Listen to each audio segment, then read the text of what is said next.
The arena in Germany was alive long before the first punch was thrown. Marco Huck stood in familiar territory, surrounded by his crowd, his history, his reputation as a battle-tested cruiserweight who had survived wars before.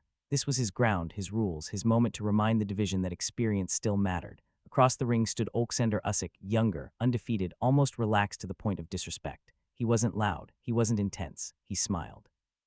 And that smile unsettled everything. From the opening bell, the contrast became clear. Huck stalked forward with heavy intentions, throwing power shots meant to establish dominance early. Usyk didn't respond with force, he responded with movement. He slid just out of range, touching Huck with light jabs, tapping the body, constantly repositioning. Every miss from Huck felt expensive. Every clean Usyk punch felt like a message. Crowd roared when Huck landed something solid, but Usyk barely reacted. He rolled his shoulders, nodded, sometimes even grinned as if to say, "That's all you've got." This wasn't reckless confidence, it was calculated calm. Usyk was downloading information in real time. How Huck stepped in, how he reset, when he loaded up. By the end of the early rounds, nothing dramatic had happened on paper, but something had shifted underneath. Huck was working harder, breathing heavier. Usyk looked untouched. The fight had already started tilting, even if no one wanted to admit it yet. As the fight settled into rhythm, Usyk quietly changed gears. The footwork remained sharp, the angles remained clean, but now the punches had purpose beyond scoring points. Left hands started sneaking into Huck's body, not thrown with malice but with precision. Each one landed just under the elbows, just above the waistband, exactly where they do the most long-term damage. Huck tried to respond with aggression, backing Usyk toward the ropes, throwing combinations meant to turn the tide. But every time he committed, Usyk escaped with inches to spare, answering with 2 or 3 clean shots before disappearing again.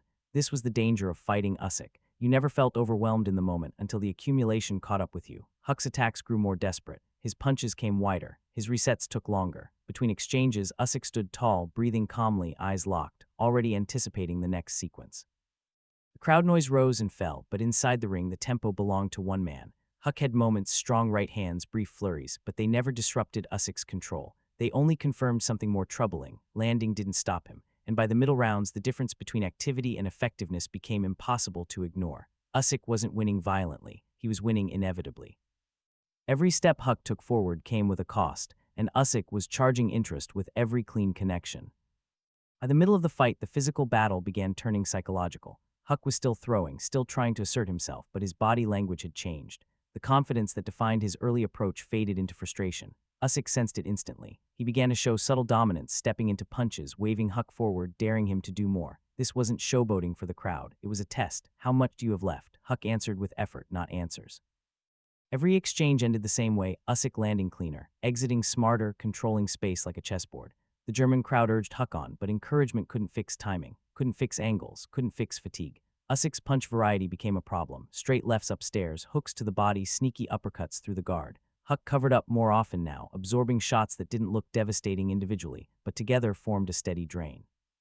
The ring started to feel smaller for him. Usyk expanded and contracted the space at will, forcing Huck to fight at a pace he didn't choose. When Huck landed something meaningful, Usyk waved him on again, not recklessly, but confidently, as if to say the outcome was already written. This was no longer just a boxing match, it was control. Huck was still dangerous, still proud, but the momentum had slipped out of his hands, and Usyk was squeezing tighter with every round. Entering the later rounds, Marco Huck showed the heart of a champion who refused to fold quietly. He pushed forward, throwing power shots, trying to summon one defining moment that could flip the fight. And there were flashes, hard right hands, brief surges where Usyk had to stay alert. But each surge faded quickly, swallowed by Usyk's composure. The Ukrainian champion never panicked. He didn't chase a knockout. He didn't overcommit. Instead, he returned to the body, doubled the jab, slipped counters through openings Huck didn't even realize he was creating. Huck's mouth hung open between exchanges, his feet slowed just enough to be noticeable. Usyk, meanwhile, looked almost untouched, bouncing lightly, pivoting smoothly, picking shots like a surgeon rather than a brawler. The fight had reached a brutal truth. Huck was fighting to survive moments, while Usyk was fighting to finish the process. Every round felt heavier for the challenger. Every exchange demanded more energy than he had left. When Usyk backed Huck to the ropes, the punches came in waves, not wild, not rushed, but relentless. Uppercuts split the guard, hooks dug downstairs, straight lefts snapped the head back. Huck tried to clinch, tried to move, tried to answer back, but the pattern never broke. This was attrition at the highest level, not a collapse but a controlled breakdown. At the 10th round, the outcome felt less like a question and more like a formality. Huck entered on courage alone, his body worn, his reactions dulled. Usyk saw it. He stepped forward with authority, pressing the action, pinning Huck near the ropes where escape became impossible. The punches landed clean and often body, head, uppercut, hook, each one stripping away the last layers of resistance. Huck covered up, bobbing and weaving, trying to buy time that no longer existed. The referee watched closely. The crowd sensed the end, and then it came not with one dramatic punch but with an unmistakable accumulation of damage.